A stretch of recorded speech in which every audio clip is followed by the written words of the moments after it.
Thanks everyone for joining us today. We've got a great discussion and some great guests joining our Hashdex team here to talk about the 2024 crypto investment outlook. So I should first introduce myself. I'm Gerry O'Shea, Head of Global Insights at Hashdex. I'm here with our CIO, Samir Kerbage, and two special guests. I'll read their abbreviated bios quickly and then get into a couple very quick administrative things before we dive into the conversation. But with us is Olivier Fines. He's Head of Advocacy and Capital Markets Policy Research at the CFA Institute, where he leads efforts in researching and commenting on the major trends that impact the investment management industry. He joined the CFA Institute in 2019 after 15 years in investment management in roles that span research, portfolio management, product management, and regulatory compliance as well. And then also with us is Adam Sporn from BitGo. Adam is the head of prime brokerage and U.S. institutional sales at BitGo. He's got over 20 years of experience in securities finance and prime brokerage sales. And before joining BitGo, he was a managing director at State Street and also a managing director and head of business development at BNY Mellon. And before that, he was with Morgan Stanley. So obviously, our guests have a lot of deep experience in the traditional financial markets.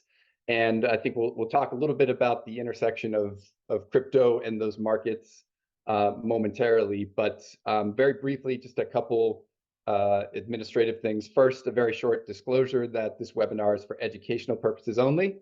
Any product-specific information, please refer to the appropriate prospectus. And I also just wanted to say up front that we will save some time at the end of this conversation for some questions, but feel free to, as we go along here, send your questions along, and I'll do my best to block off about 15 or so minutes at the end. So we're going to talk today about the 2024 and what that might mean for crypto investment and investors in particular. And I think I'll probably start with you, Samir, with some questions around how we're thinking about the crypto investment going into the new year. I think if we look back to this point last year, the industry was really just in the immediate wake of reeling from FTX and some of the other debacles that took place in 2022. And I think, with the indictment of the former CEO of that exchange, there's some closure there. But the year 2022 in particular wasn't really about just about fraud or a few bad actors. There was a lot of infrastructure developments and other important developments that were taking place that I think we kind of saw come to fruition in 2023. And so I do that's kind of a setup for the first question here is, with that backdrop, how are you and how are we, at Hashdex thinking about the new year and kind of what the major themes might be for investors? Cool. First of all, thank you so much for attending this call, Adam, Olivier, for joining us in this discussion. I think we've rolled in this 2024 outlook about 3 topics that we believe are going to be very relevant for the next year. The first one is what we call the entering the ocean of TradFi.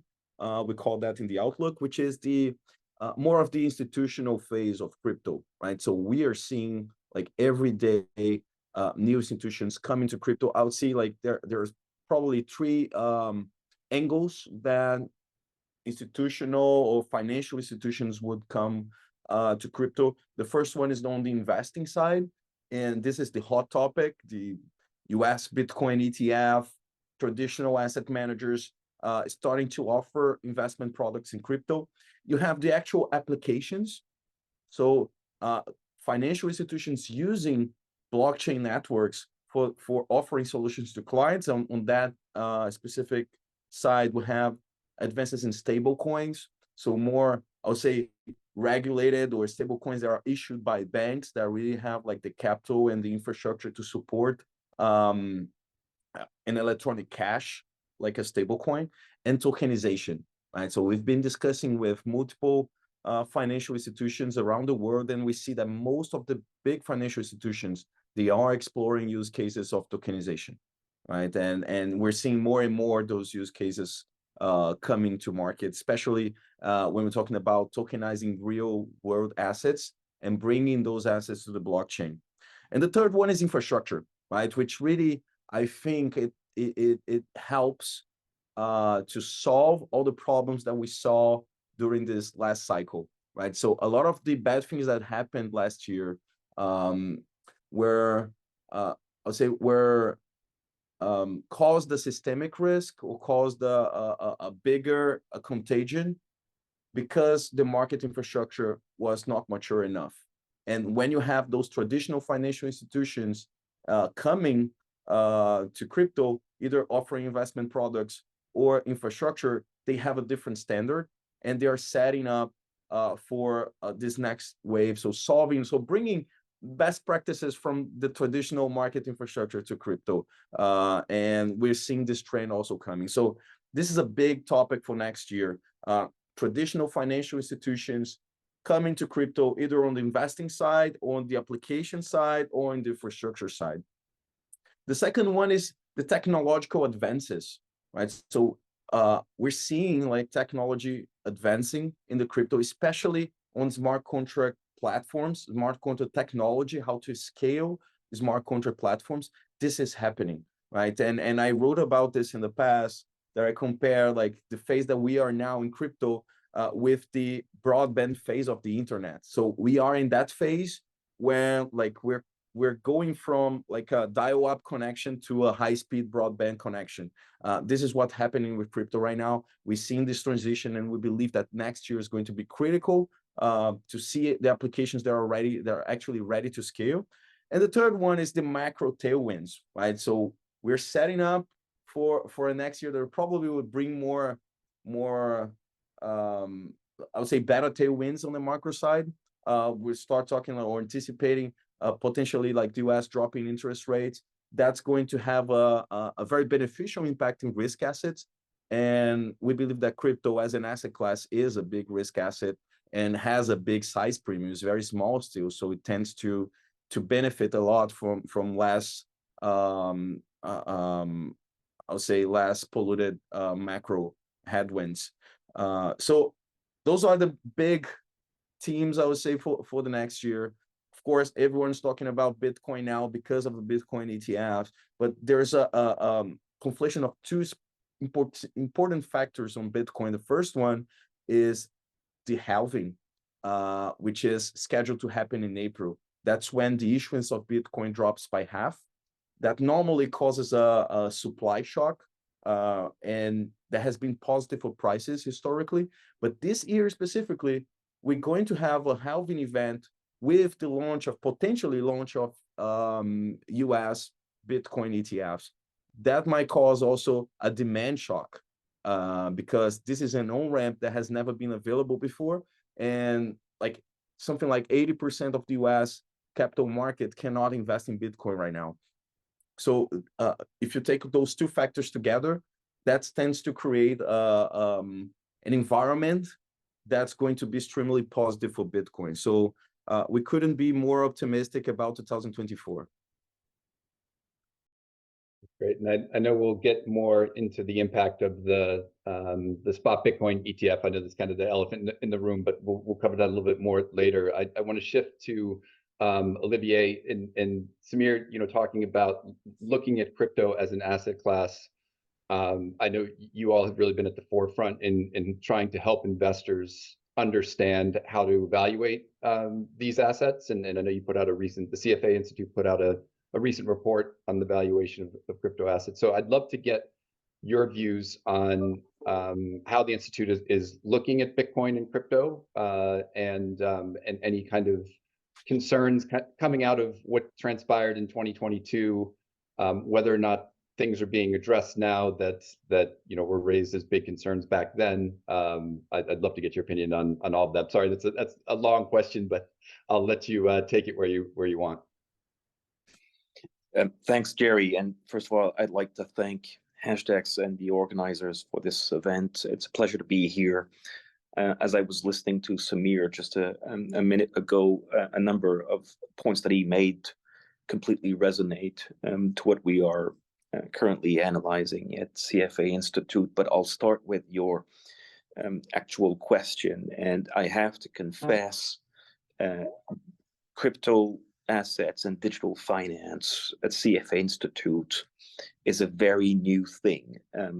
So we got on board that train, so to speak, quite late. For a number of years, the Institute considered crypto assets and digital finance to be a niche development, probably reserved for the areas involved in payments, money transfers, but certainly not something that we thought had or was going to have any bearing on the world of investments as such, or capital markets.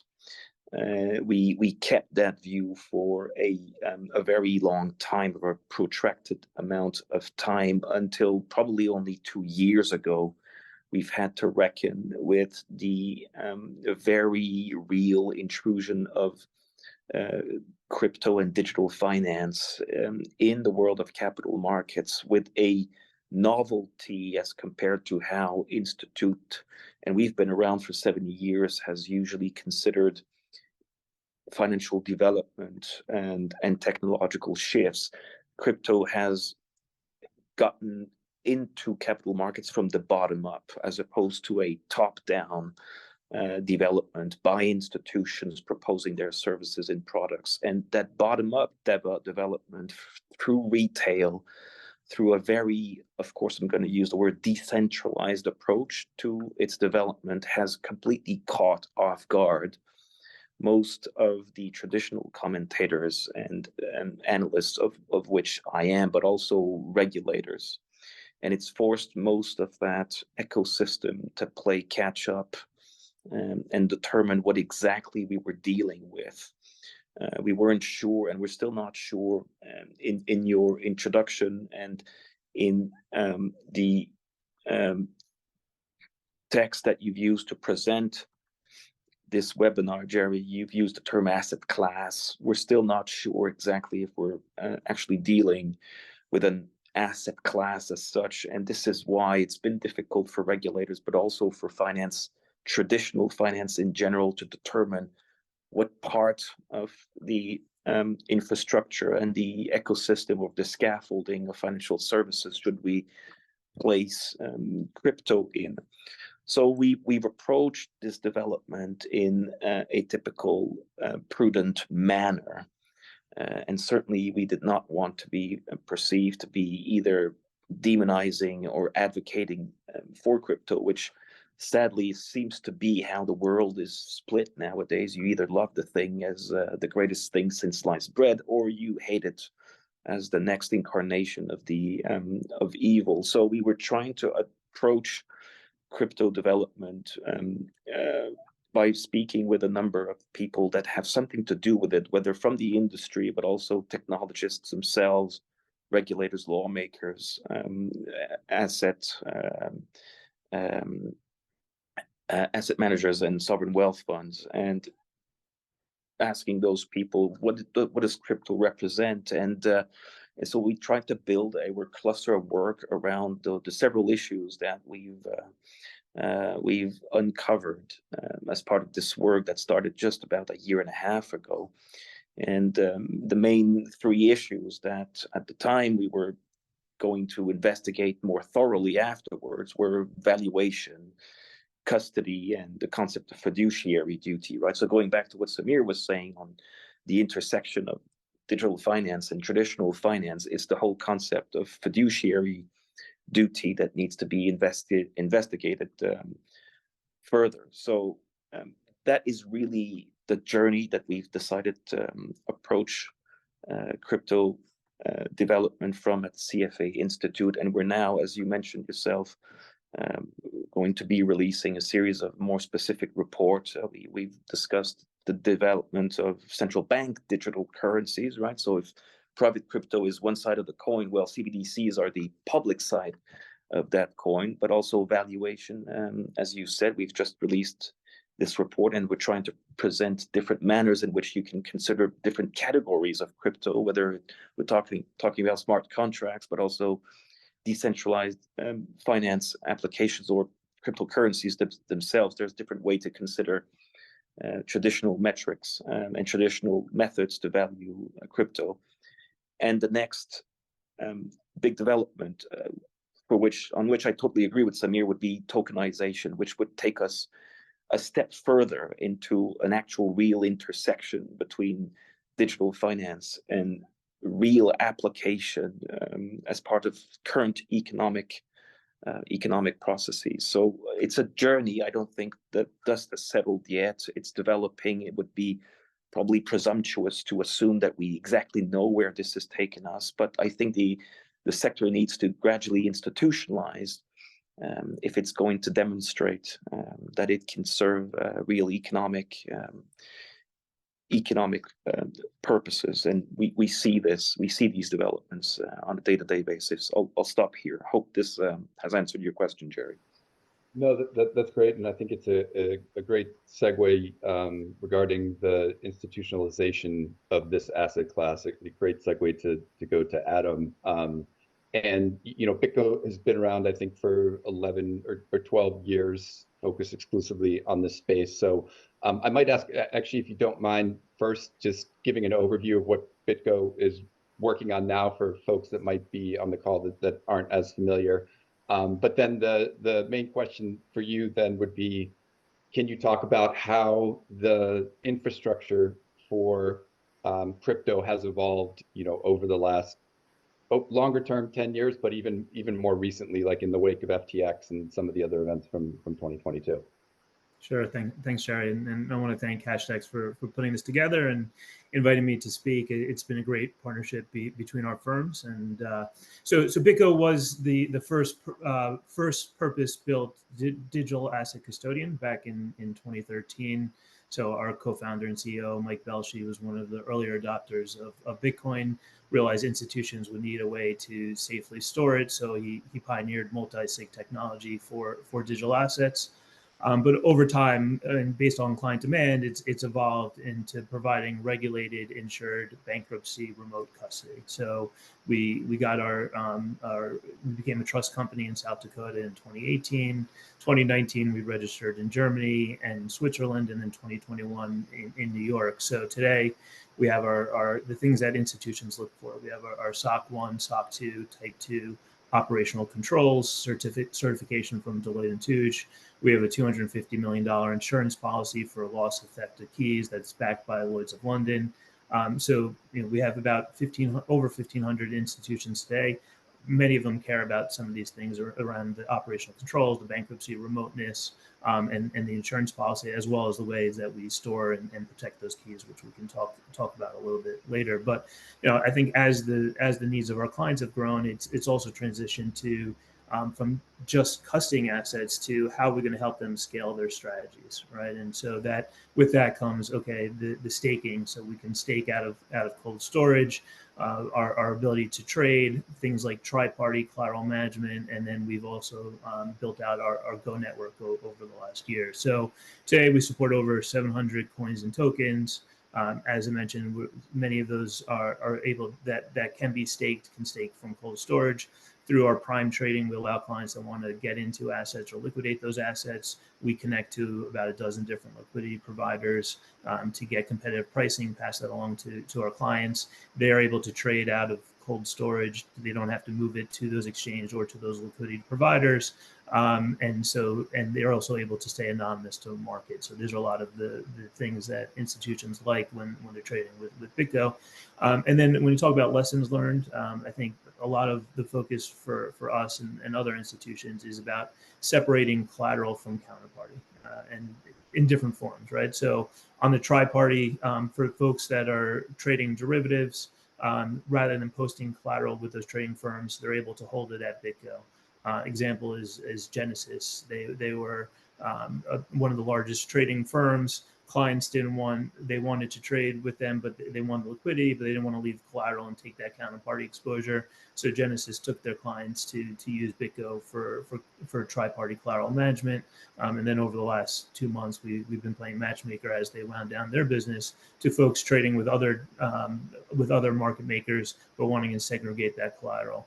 And then the Go network, which for us is really been a focus both pre-FTX, and then we've seen a significant increase post-FTX on client demand. So there's different components of that. One is delivery versus payment settlement. So instead of one firm having to deliver first and then say, okay, where's my collateral, and having that intraday exposure, one can send in Bitcoin to us, the other can send in USD. Once they both hit BitGo, then they go out to the other counterparty. So no one's taking counterparty exposure to each other. Obviously, this is a big component of traditional finance that we've moved into digital assets. And then what we call off-exchange settlement, which if you think about FTX, a lot of the losses was because clients were leaving collateral pre-funding on the exchange. When it went under, they had exposure there. So a lot of institutions are focused on, okay, well, how can I scale? But instead of having to pre-fund the exchanges, be able to trade. And that's where BitGo's built out the off-exchange settlement, where you can hold the assets in qualified custody, trade on those different exchanges without having to pre-fund. And we announced a partnership with Copper Clearloop about 6 weeks ago that we're integrating with to increase in the first half of next year the different exchanges that we're going to be able to trade to. So I think a lot of these institutions are now focused on how do we scale, how do we safely scale, and how do we mitigate exposure to any of the counterparties that we're doing, trying to take some of the same concepts of traditional finance into digital assets, and that's what we're focused on supporting.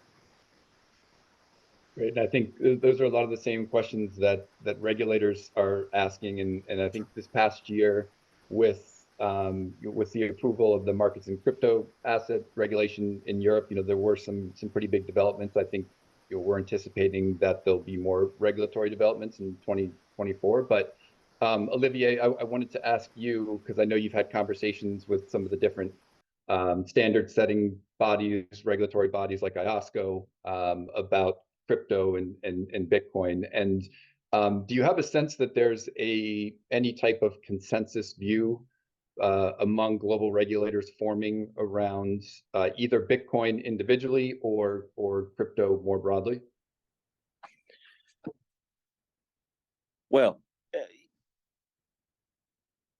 it is certainly the intention, and yes, we are part of work groups, whether localized work groups or international work groups, including discussions that we've had with bodies like the Financial Stability Board or IOSCO being the regulator of regulators. And there is clearly a sense and an acceptance that crypto regulation will not work if it is not minimally homogenized across the various important jurisdictions in the world where those enterprises, but also where the protocols are operated. Now, beyond these indications, I am not exactly seeing, as we speak, the emergence of a real convergence on crypto regulation, and for a number of reasons. There is still a level of conflict between the interest of, I shall call it, treasury departments who are interested in having entrepreneurs set up shop in their jurisdictions, and the interest of regulators that are operating under legacy regulatory frameworks designed for traditional finance processes.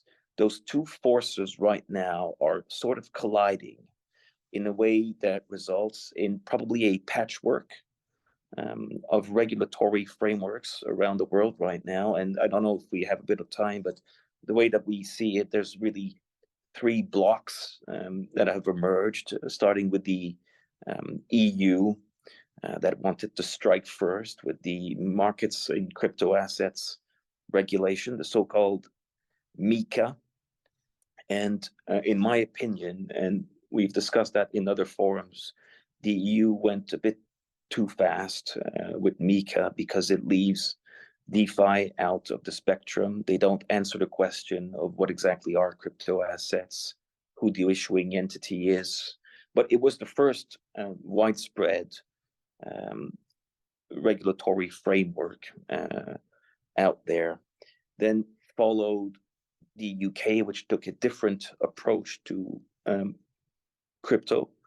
And they've decided instead, and contrary to what the EU did, they did not choose to create a whole new regulatory framework. They said, well, until we know more, we're going to integrate as much as possible the crypto world within the existing set of securities laws and securities regulations that we have, and we'll leave it to the regulator to tell us what needs to be changed. In the meantime, the US being the US, the approach over there has been to essentially enforce through legal action existing securities laws until the legislator clarifies the framework under which whether the SEC or the CFTC should consider crypto. And we've seen the emergence of at least a few ideas in the US, including the digital market infrastructure proposal, which would essentially position the split between whether it should be the CFTC world for derivatives and commodities or the SEC for securities, according to the degree of decentralization. And we thought that was an interesting approach to determining the regulatory spectrum. But as you can see, each of those three blocks have different views on what constitutes a crypto asset, who the issuing entity or responsible entity is, and therefore where it falls in the regulatory spectrum. That is not exactly going to help, I think, the crypto and digital finance world, because it means it's going to have to navigate possibly different regulations and possibly different methods of supervision and enforcement depending on where they decide to establish their operations or the protocols themselves, the services themselves. So, but I also think this is probably going to be just a bump on the road. I don't think there's any other way of looking at crypto than through some form of homogenization of regulation. And this is the spirit and the message that the Financial Stability Board and IOSCO are giving. And we've actually agreed with what these institutions call the fundamental principles that should underpin at localized level the development of regulation. And maybe we can discuss that as well, but the concept is very simple. Same activity, same risk, and therefore same regulation, right? The problem is in identifying the risk in the activity. The next principle is called to keep regulation at a high level and highly flexible as well, because as we've said, and as your esteemed guests are also indicating, this is a fast-moving industry, even technologically speaking. It will look very different in a few years' time. So to set in stone a very clear and precise regulatory prescription right now would probably be a foolish enterprise, because of the third principle, which is that regulators should stay technologically neutral. This is something that we have very much supported as a concept, because it is how things have developed in the finance world over the last 100 years or so of regulatory development. You don't regulate the method, you regulate the outcome and the manner in which a service is delivered to a client, but you cannot adjudicate the technology itself. That would create a situation where the regulators are actually the ones dictating the future of technological developments themselves. That would be particularly particularly wrong, at least in our or my opinion. So if you look at what the UK has done, for example, they were very clear that they want to focus on the custody side, which is something that we have very, very early on said needs to be fixed. If you cannot ascertain who holds your money or who controls those assets, I don't think there is any way that this industry can develop. To me, that is the number one priority, is to ascertain custody and safekeeping. The interesting aspect to observe here is that this is not as such rocket science. Technological solutions are emerging, and the previous guest was indicating so much. The problem is whether regulators themselves can recognize those technological developments as guaranteeing the same level of standard and quality expected of traditional financial service providers, right? So there's going to be some form of alignment between the expected standard and whether the industry itself is in a position to develop the technology to satisfy security in this context. The other major problem observed by those institutions concerns the problem of conflicts of interest. And going back, Gerry, to the point of institutionalization, what we've seen with FTX, but also other troubled firms over the last 2 to 3 years, is the fact that these were people that most of the time did not necessarily have a very strong financial culture or had not been educated in the institutional world of finance, and therefore you were seeing firms that were involved both on the exchange side, but also they were market making. They were also involved on the DeFi, credit and lending, and so that created a situation where the materialization of those conflicts into actual defaults, fraud, or other issues was only made easier. So these are the issues at the moment that we see in the regulatory world. I personally think this will gradually converge.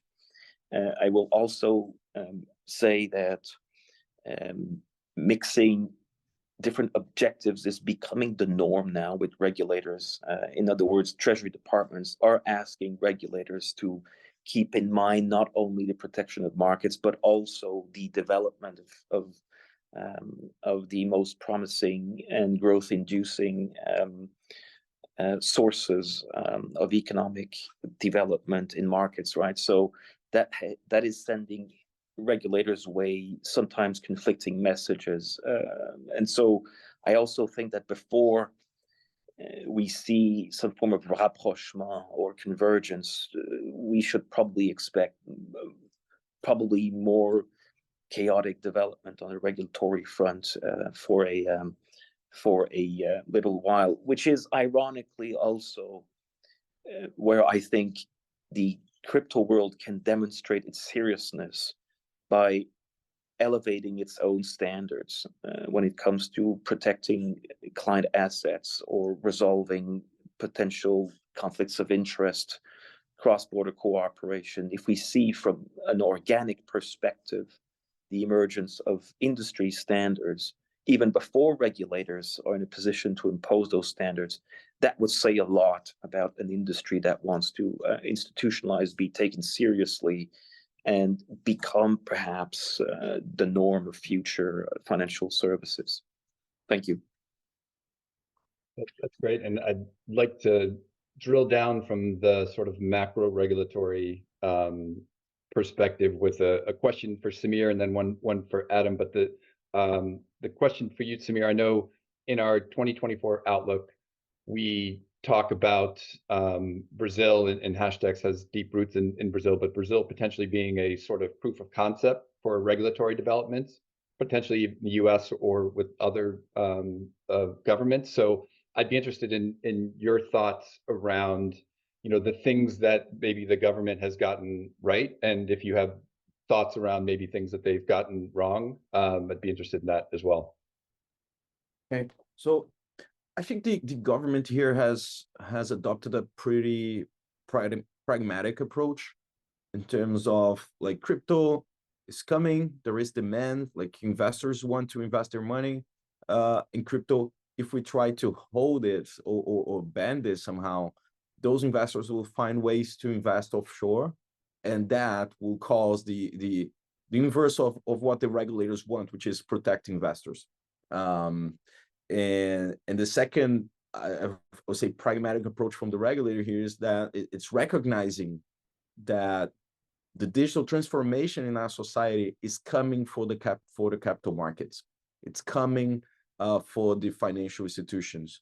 So you might use your financial services right now on your mobile phone on an app, but if you look behind the or under the hood, all the processes were designed when there was no internet. So the processes are basically analogical. Okay, so they're not digital. They run through the internet. They use like text communications instead of fax machines, but they are mostly analogic process. So I think those two things reflect in how they approach both regulation and how they're bringing blockchain to the society. So on the regulation side, Brazil has right now has a pretty clear rule on the investment. So recognizing crypto assets as an investable asset for funds. So any fund in Brazil can hold up to 10% in crypto and in crypto assets. Brazil was one of the first countries to approve spot ETFs. So we have spot ETFs in Brazil since early 2021. We launched alongside with Canada, so it's in the forefront of bringing investable or regulated investment products that provide exposure to crypto. That helps to institutionalize, to eventually transform this into an asset class. But also we have a market infrastructure legal framework right now. So the Congress has approved a market infrastructure standard for crypto. And now the central bank is working on building the regulation, the proper regulation around it. And that helps create business onshore. So in the country, offering service to the local citizens that are regulated and offering investor protection. So instead of driving those investors offshore, where they will have no protections at all, and they will be subject to fraud and conflicts of interest and all the things that we saw with FTX, they're bringing the market onshore. So if you want to offer services to Brazilians, that's okay. Just come here and register, but really mean it. So they mean what they say. So they are creating an environment where a service provider can come and register. And also on the security side, there's a big discussion, like some crypto assets might be securities, might be classified as securities. So instead of regulating by enforcement, what we see from the local SEC here is that they are providing guidance, and they are asking, and at least creating the right rules, and when there are not rules available, creating a sandbox infrastructure where people can innovate, can test those innovations. So we have something here in Brazil that has been very popular recently, which is a fixed income, like tokenizing fixed income investments. This can be seen as an investment contract, and the Brazilian SEC has been clear about this. And now instead of bringing enforcement actions to the participants that have been offering those tokens, they're working with those participants to try to design how the regulation could best encompass this technology. So how to fit this technology in the rules, in the existing rules, or if new rules need to be created. So how can you bring the same level of protection? So I think it's a very productive way, very pragmatic approach that will, it's in the end putting Brazil in the forefront of tokenization. And on the use case side, you have the Brazilian government developing a blockchain-based digital currency. Okay, so it's a central bank digital currency that is based on blockchain, that supports asset tokenization and supports smart contracts. That's very innovative. And their goal, and they've been saying this publicly, is to tokenize basically all analog contracts, all basically contracts, and eventually replace notaries for like an actual smart contract based economy. And that would bring a lot of efficiency to the economy and can help integrate more of the population into the into the financial markets, which is a big challenge in Brazil. So Brazil is a huge country. It's not like a small country that you can test things. It's a huge country with like hundreds of millions of citizens. So I think and they have digital IDs. So government is exploring with blockchain issued national IDs. So the government is trying to acknowledge that this technology is here to stay, and how they can use this, how they can leverage this to benefit the lives of the citizens, instead of how can we postpone this and push this offshore. And Adam, Olivier mentioned, the importance of the industry and service providers raising the standard, and so I'd be quickly before, because I do want to get to the questions around the spot Bitcoin ETF and a few other things, but I did want to get your thoughts, Adam, on, in the U.S. in particular, how regulators and what types of questions regulators are asking about the safekeeping of crypto assets, custody, and those types of things. Yeah, and I'll keep it brief, but the focus for regulators is around qualified custody, right? And what that means, which is a higher standard than just custody, right? So there's definitely tech providers out there that say, hey, we can custody assets. There's been rules around qualified custody that date back to the 1930s that govern 40 Act ETFs. Today, they can custody it at a BNY Mellon, at a State Street. They can't custody it at the prime brokers like the Morgan Stanley, right? And there was some gray area on what is, if digital assets should fall under that. The proposals earlier this year expanded the proposed regulation changes, brought in what assets to be covered to include digital assets, right? And so with that, to be a qualified custodian for any registered investment advisor, so hedge funds, asset managers, VCs, anyone who has 125 million or more of assets, or hopes to have 125 million or more, that chooses to register, they will need to hold their assets should the regulations pass with a qualified custodian, of which BitGo, because we have the South Dakota and New York state charters, and we're trust banks, we would fall under, as well as the other proposals within it that would allow BitGo, where we feel confident to say we are and will be a qualified custodian. So that's been a tailwind for a lot of those RIAs that may have been using tech providers to say, we need to make sure that we're in line. We're using a custodian like BitGo that will be deemed a qualified custodian going forward. Great. And I mentioned, talking about the spot Bitcoin ETF, and Samir, it seems like all the speculation now is that this is going to happen at some point in the early part of the new year. And so my question is a spot Bitcoin ETF, one, going to be as impactful as everyone thinks it's going to be in the US? And the second part of that, will it have an impact beyond US borders and US investors? Okay, that's a great question. So first of all, I think the people may be overestimating the short-term impact of a Bitcoin ETF being approved in the US, and I think they're underestimating the long-term effect, the long-term impact. So I think the long-term impact is huge, not only the US but outside of the US. Having a regulator like the SEC approving a Bitcoin spot ETF, and then potentially Ether, maybe, which is the next in line, is seen for most of the financial institutions that we talk with. They are still resistant to join or to participate in this ecosystem. They mentioned the lack of regulatory clarity. Okay, so once you have a regulatory clarity from the most respected and the largest securities regulator in the planet, that this is something that investment funds could have in their portfolio, that RIAs could start looking into, or that trusts can offer, or exchanges could list trusts that have allocation to Bitcoin or to crypto assets.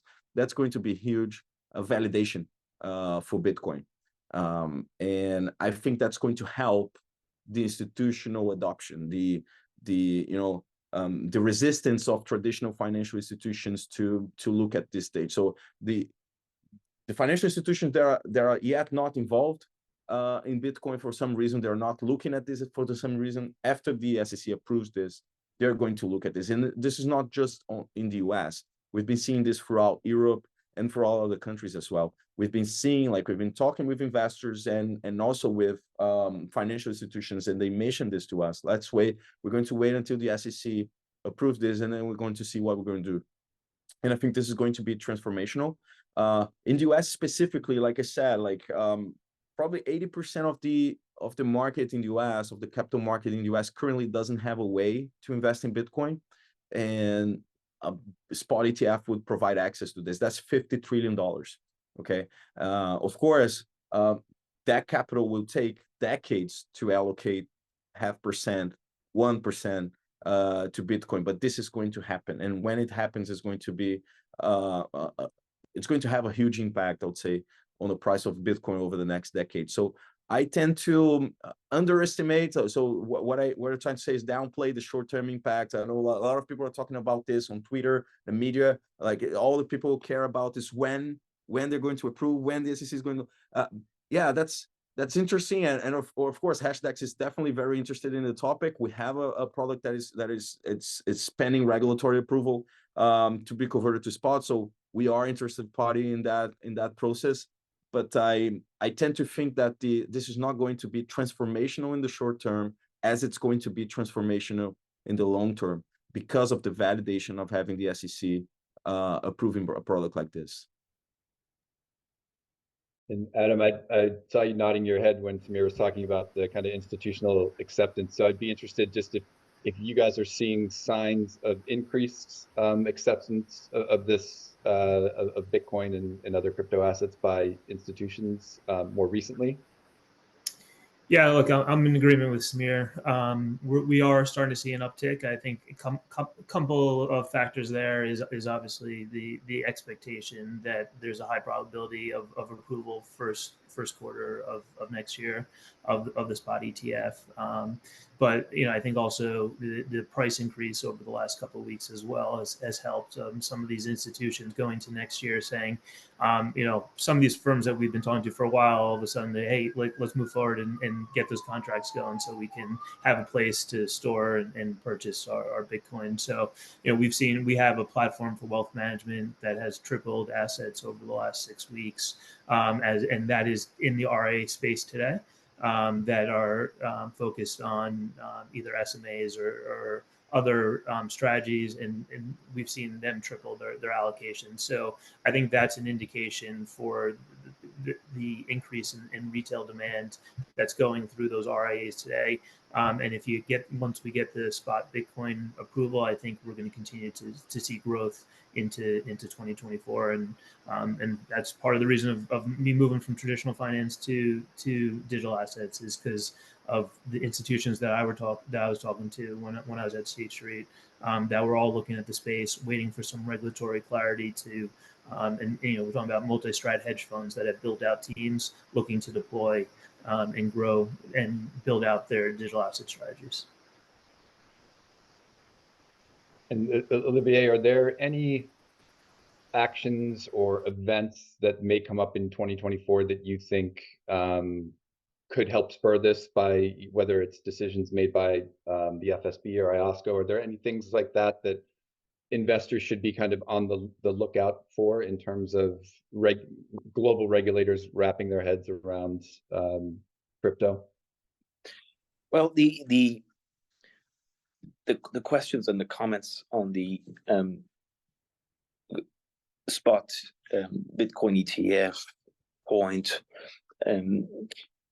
are interesting in the sense that it could be a signaling effect. So in the US, as we know, in general, the SEC had indicated that they didn't think that Bitcoin was a security, but they thought that maybe Ether was, for example, right? So, and we've seen across the various different lawsuits that have taken place in the US, we've seen even federal judges contradict. Sorry about that. We've seen federal judges contradict each other on what constitutes a security, whether you sell it to institutional investors or retail. There doesn't seem to be an accepted standard in terms of what constitutes a security in the digital world. So it will be interesting to see if the SEC approves these products after having battled against this idea. It will be interesting to see if they produce also a series of recommendations, guidance, or comments, part of that decision, because it could give an indication, at least in the short term and in the absence of the House approving an actual crypto way forward for regulators. It could give an indication of where the SEC stands on the question of which crypto can be considered a security or a commodity or a currency in what circumstances. So it is possible some degree of clarification will come out of this decision. And in a wider context, I would say in the EU, we will start seeing the effects of MiCA, and in more precisely how the regulation has been received by what MiCA calls crypto asset service providers, CASPs, basically, which is the central new entity created in the EU regulation. And we will see if this regulation actually attracts entrepreneurs or actually keeps them away, right? So it's never necessarily easy to assume or preempt on an ex-ante basis the effect of a regulation. So the MiCA had been hailed as clarifying the spectrum, which would draw crypto entrepreneurs to the EU. We'll see if that turns out to be the case, or if, on the contrary, they prefer the indication given by, for example, the UK in its own approach, or whether the US retains the upper hand there. So I don't expect much, to be honest, of the very next years in terms of regulatory clarification. I think it will take a few more years, probably, of observation,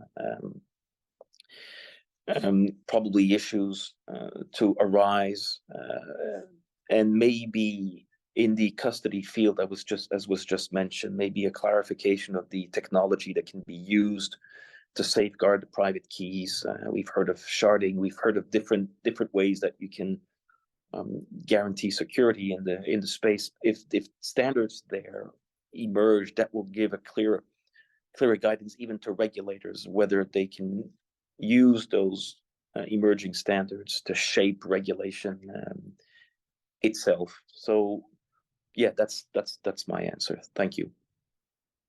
Super helpful. And I think we have a few minutes left. We've got a couple questions, and the first one is for Samir. It's a follow-up to your previous comments about people overestimating the near-term impact of a spot Bitcoin ETF. And the question is, does Hashdex have any estimates on how much capital it expects to flow into these products in either the short term or over the long term?